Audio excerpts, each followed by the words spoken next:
Estamos de regreso en Rock and Roll. Otón, ¿y qué sucede con este nuevo planteamiento en cuanto a que los estados puedan buscar sus propios ingresos? ¿Eso alteraría la ley de presupuesto federal? Mira, hay unos factores que te quería yo comentar. Hay tres factores que componen el procedimiento de presupuestación, tanto estatal, municipal y federal. Uno es el ingreso, dos es el gasto y tres es la deuda. ¿Sí? Son sus componentes primordiales.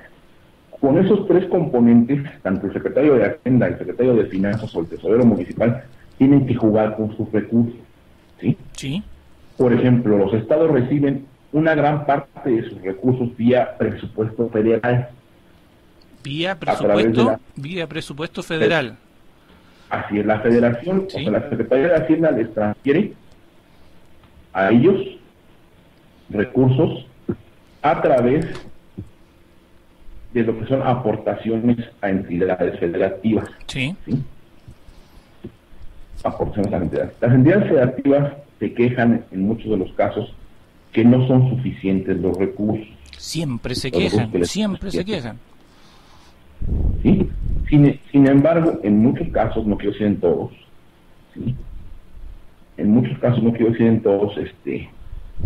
Habría que analizar bien las condiciones de cada gobierno estatal, ¿sí? Sí. Para poder determinar específicamente si tienen la capacidad de generar recursos propios a través de los cobros locales, como vendría siendo la tenencia, como vendrían siendo algunos trámites de obras públicas, algunos recursos que se te toman, algunos impuestos que se dio de pequeños contribuyentes a la posibilidad de los estados a cobrarlos. Sí. Y sobre eso evaluar las condiciones. ¿Sí? Hay varios factores que te quería yo comentar. ¿Sí? Dime. Uno de ellos es que debe existir lo que llamamos financiera y fiscalmente corresponsabilidad. ¿Sí? Sí. ¿A qué se refiere la corresponsabilidad? A que en muchos de los casos no hay una corresponsabilidad en el uso de los recursos. Es decir, pudiese entenderse muy sencillo así. ¿De quién con quién? De los estados con la federación. La federación eroga un recurso a los estados para un determinado procedimiento o proceso o proyecto o a un determinado rubro. Pero el estado tiene otra necesidad. Yeah. Y el estado lo utiliza para otra cuestión. Ya. ¿Sí?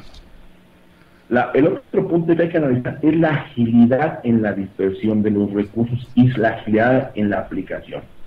En muchos casos, la Secretaría de Hacienda acaba dándoles partidas presupuestales fuertes en el último trimestre del año a los estados. Ándale. Esto limita mucho su capacidad de ejercicio. Claro. ¿Sí? Porque Claro, tienen nada más 3 meses para gastarlo. Claro que y en sí. algunos casos, al final de año les vienen llegando los recursos, entonces no se da esa agilidad. Obviamente también depende de la disponibilidad de recursos que tenga la Secretaría. ¿Sí? Sí. El tercer órgano importantísimo para este proceso de presupuesto, que habría que analizarlo muy bien, ¿sí? O sea, habría que meter anclas, modificaciones a esos procesos, es lo que es la transparencia y rendición de cuentas, algo que te gusta mucho el tema aquí. ¿Sí? Sí. También es bien cierto que en muchos de los casos los gobiernos están retrasados en esa situación de transparencia, de rendición de cuentas y transparentación de cuentas. ¿Sí? Entonces, hay que hacer un equilibrio. No podemos decir que está mal la Secretaría de Hacienda, no podemos decir que están mal los estados. Es una falta de homologación de los procesos. ¿Sí? De acuerdo. Es una disputa muy natural, que te lo podría poner como ejemplo, y me atrevería a decírtelo de esa manera. No existe la democracia en el presupuesto. El secretario de Hacienda toma un plan, lo presenta a la Cámara de Diputados, a la Comisión de Hacienda. Ellos, si es que saben las necesidades de cada estado, las necesidades de cada municipio, aprueban, y una vez que está disponible el presupuesto, empiezan los tiras y aflojas.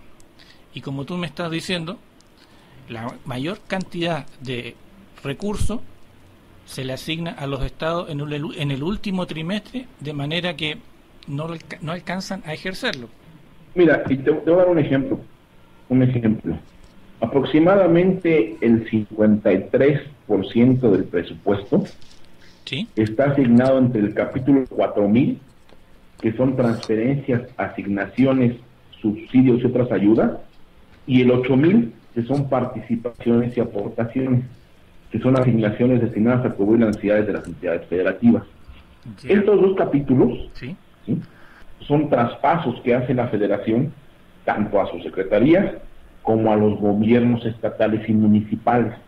Entonces estamos hablando que el 53%, un poquito más del 53%, se va a eso, a esos menesteres.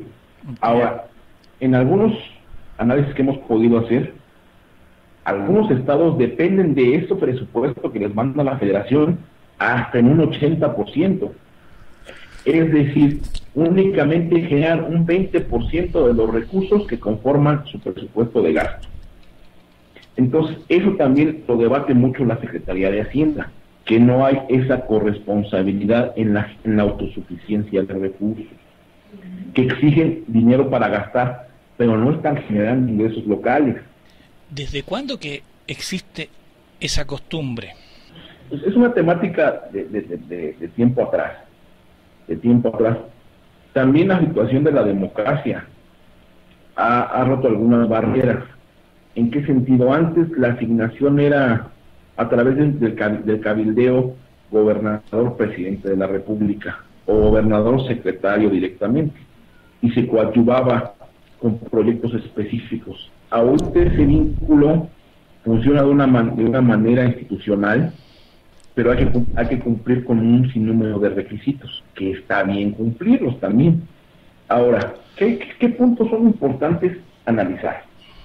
Hay que lograr la eficientización de las finanzas públicas y su racionalización. Es decir, que los gobiernos tengan mejores recursos, pero también tengan mejores formas de gastar. Yeah. Y eso lo denominamos como mejores prácticas administrativas. Otro punto que está matando muchísimo a los gobiernos estatales y municipales es su deuda local. Yo tengo una pregunta. A ver, dime. Ahorita que tocas el tema de las deudas de cada estado, se supone que cuando Miguel Alemán aquí en Veracruz dejó el gobierno y entró Fidel, se supone que quedamos súper endeudados. Yo creo que no tanto como nos dejó ahorita Fidel a nosotros, pero se supone que Fidel tomó lo de la tenencia para pagar la deuda y que tuvo conflictos con el presidente. Eso le afecta a un gobernador para al siguiente año en el presupuesto de egresos que le tocaba. No, mira, el presupuesto de egresos es la derogación que hace la federación al Estado. Sí le afecta porque finalmente el Estado como entidad tiene que pagarle a su acreedor, sea un banco, una entidad financiera que le prestó. Entonces, ¿qué significa? Que parte de sus ingresos los va a tener que pagar como tú o como yo cuando pedimos una tarjeta de crédito, capital y sus intereses, ¿sí? En muchos de los casos la deuda llega a ser tan grande que únicamente pueden pagar los servicios de deuda. Entonces, la deuda sigue ahí. Lo que hace el gobierno es pagar los intereses y los servicios de deuda para poder seguir gobernando, ¿sí? Okay. Entonces, ese es un punto, es un doble juego de ética o principio moral presupuestal. Los gobiernos estatales y municipales se endeudan porque no les alcanzan los recursos para financiar el desarrollo del estado o municipio. Esa es la teoría en general. No conozco bien el caso de Veracruz, pero lo que me imagino que hizo Fidel fue bursatilizar la deuda. Sí, se hablaba de la bursatilización de la deuda, sí, correcto. Sí, dejar en garantía la tenencia, o en muchos casos se dejan los impuestos a servicio, algunos derechos en garantía. Es decir, yo, gobierno del Estado, aquí banco, te dejo en garantía mis futuros ingresos en este rubro. Ahora, ese tipo de negociaciones son negociaciones muy interesantes, porque el banco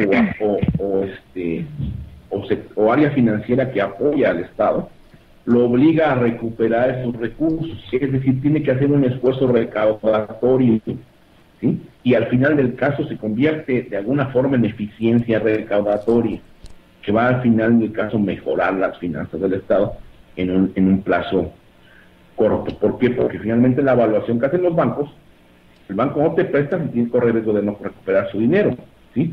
Entonces lo que se hace con la tenencia en este caso es dejarlo como garantía. Es decir, estoy sacrificando mis ingresos futuros de tenencia para pagarte el crédito que voy a ocupar hoy. Vamos a hacer una nueva pausa, Otón, para digerir este tema de la bursatilización. Estamos en Rock and Roll. Volvemos enseguida.